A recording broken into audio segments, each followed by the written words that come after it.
My theme for this morning is keep your eyes on the prize.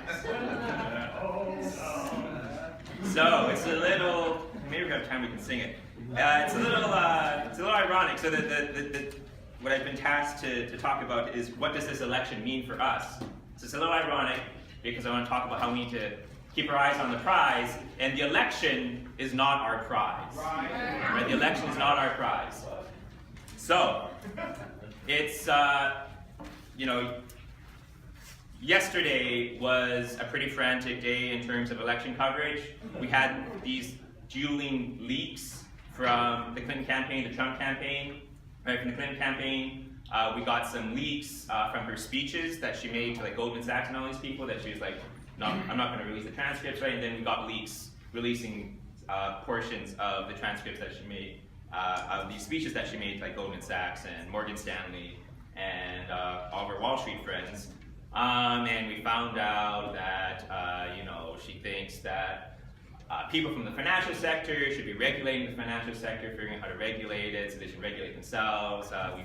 We found out that she's in favor of cutting Social Security and think that's a very good idea. That's just fiscally responsible. Right? And then we found out that Trump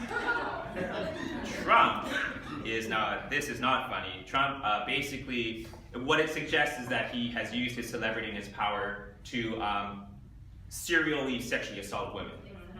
Right? Okay, so we had these dueling leaks. But none of this is a surprise, right? It is not a surprise that Clinton loves Wall Street and wants Wall Street to regulate itself and thinks we should cut Social Security. It's not a surprise that Donald Trump is this monster, right? A misogynistic monster. Like, none of that is a surprise. We all knew that, right? Months ago we knew that. Okay, tumultuous day yesterday, but set that aside, right? Because this election, for us, I think, fundamentally, it's a distraction. Okay, we've got 32 days left. It's going to get hotter and hotter. It's got social media is going to explode again and again, right? But it's a distraction, especially because we're in Illinois, right? What does it matter how people vote in Illinois? It doesn't matter, right? Illinois is a deep blue state. There is no scenario where the electoral votes in Illinois actually matter to the outcome of the general election. Right? That's just the way it works. Right? The electoral college is set up to make the votes in Illinois irrelevant. Right? That's unfortunate, but that's the reality. So for a moment, set it aside, forget the election is happening, all right, and keep your eyes on the prize. What is it that we need to win? What are the issues that we need to deal with? Okay, so can everyone turn to a partner, ideally someone that you don't know super well, and just take a couple minutes, one side, couple minutes the other side, and talk about one of the issues that you care deeply about, and briefly say why. And it can be an issue that you're working on in the task force that you're on right now, or some other issue area that maybe we're not working on currently. Okay, so 2 minutes each side. Right? Go.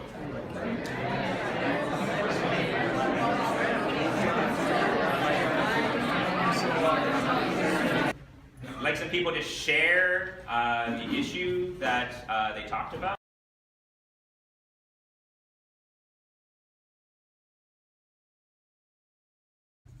All right, so we have a long list of issues that we need to deal with as a movement.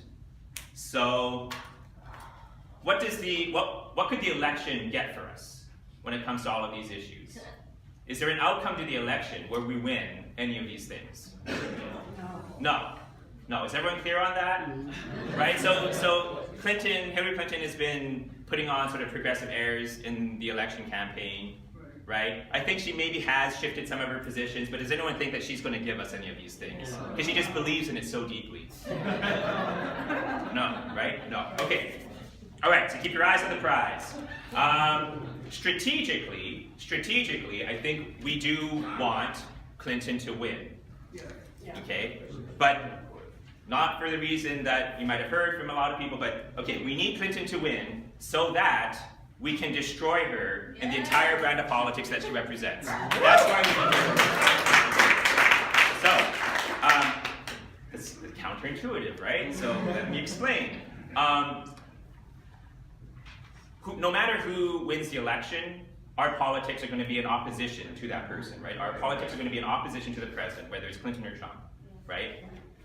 It's a clearer contrast. It's much easier for us to make it clear what we stand for, what our agenda is, if we're opposing ourselves to a Democrat, okay? Because if we're opposing ourselves to some awful Republican, it's too easy for us to get mixed up and confused with the boring Democratic opposition, right?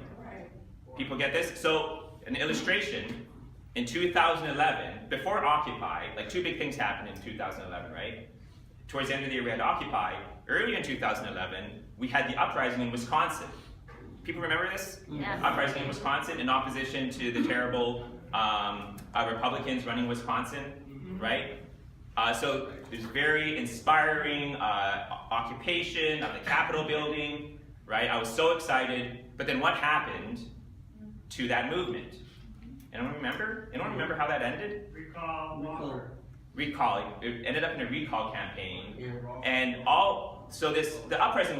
There's a lot of radical politics happening in there. It ended up getting swallowed up by the Democratic opposition, the mainstream neoliberal Democratic opposition to the Republicans.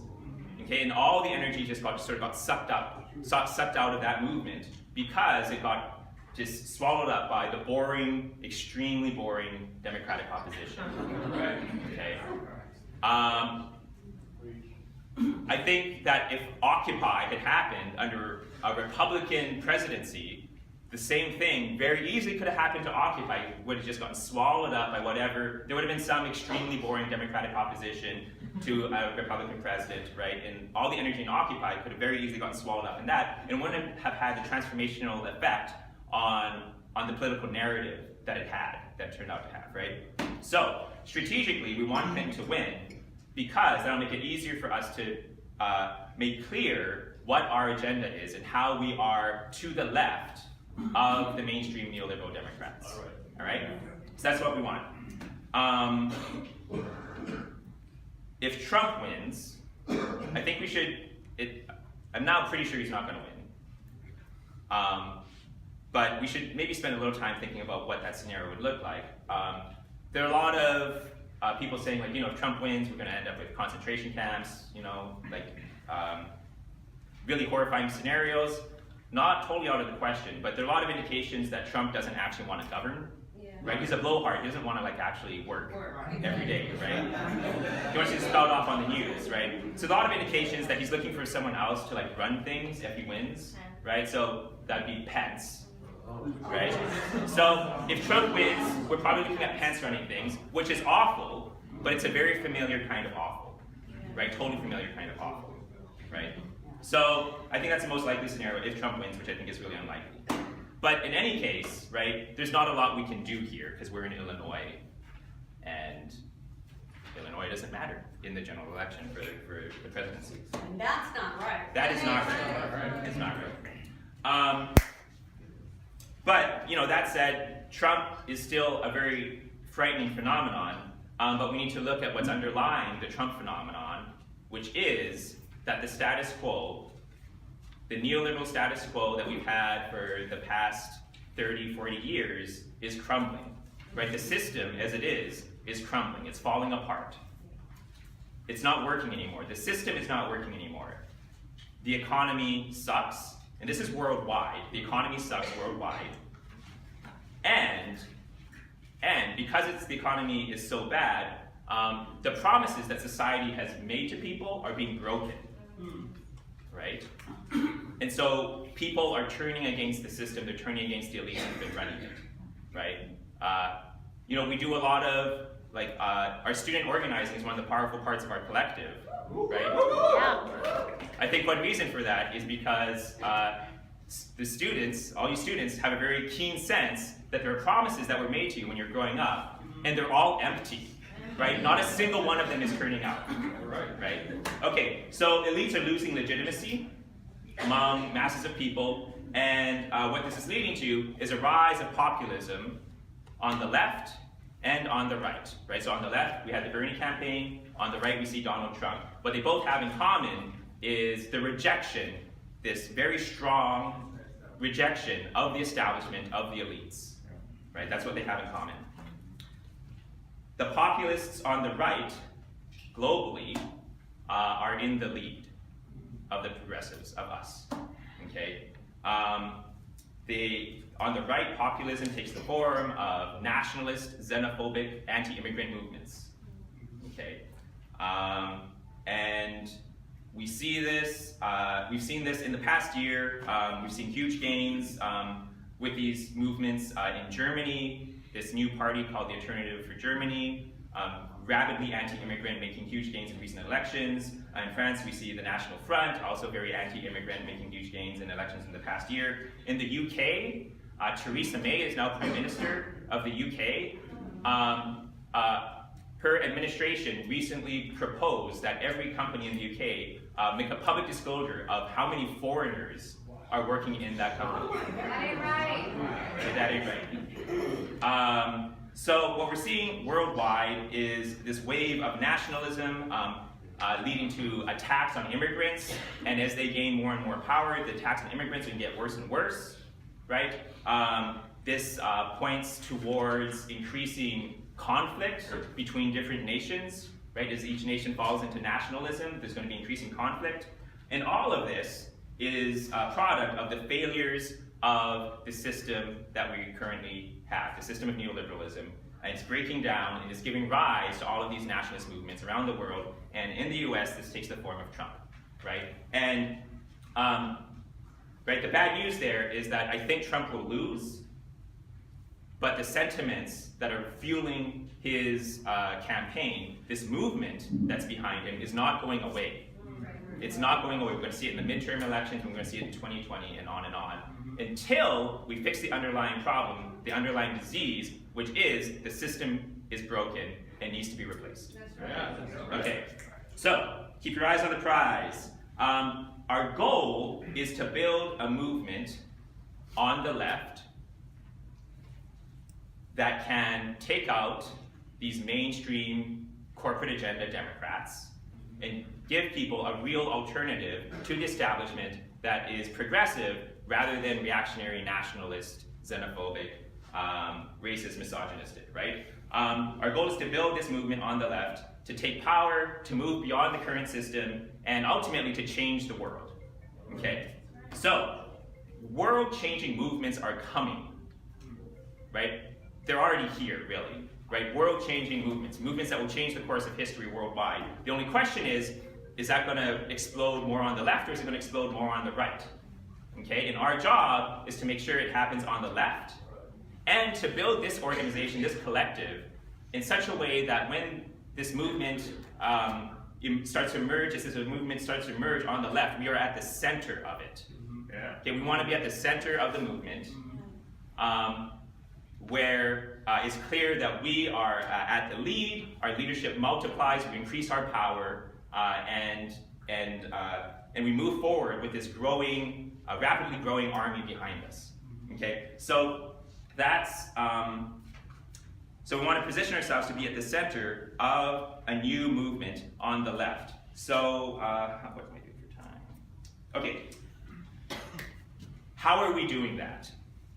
How are we positioning ourselves to be at the center of a movement on the left and to build this movement? Issue campaigns? What about our issue campaigns? Do we just do any old issue? No. Are we doing stop sign organizing, traffic light organizing? No. So we're doing issues, strategic issues. We're working on structural change. We're developing our own candidates. What's that? Developing our own candidates. Yeah, so we have, I think, probably the best grassroots progressive electoral organizing in the country, right? Not the biggest, maybe, it needs to be bigger, but in terms of like pound for pound, how good it is, our methodology, right, our ideology is, I think, the best in the country. Anything else? Fundraising, we raise our own money. Yeah, fundraising, grassroots fundraising.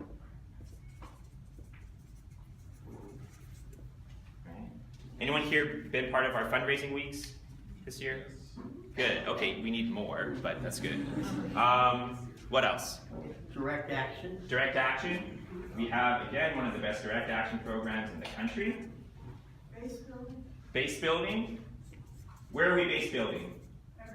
Everywhere. Yeah, short answer. North side, south side, southeast, north suburbs, south suburbs. We have the potential now of moving into the collar counties because of our involvement in the Bernie campaign. Some people are coming to us from the collar counties saying, like, help me build in the collar counties. What else? I think we're starting to, but I think linkage with other progressive groups that share pretty closely our ideas. I think that's essential. Yeah, so we're doing deep coalition building, right? So one example of that is Fair Economy Illinois, our statewide coalition. We're also very close with People's Action, which is our national organization in 30 states across the country. Leadership training. Leadership training. We have some of the best leadership training. Transformational leadership training. Radical students. Radical students. All right. Yeah. As I said, what's that? We have different constituents. We've got radical students, radical old people,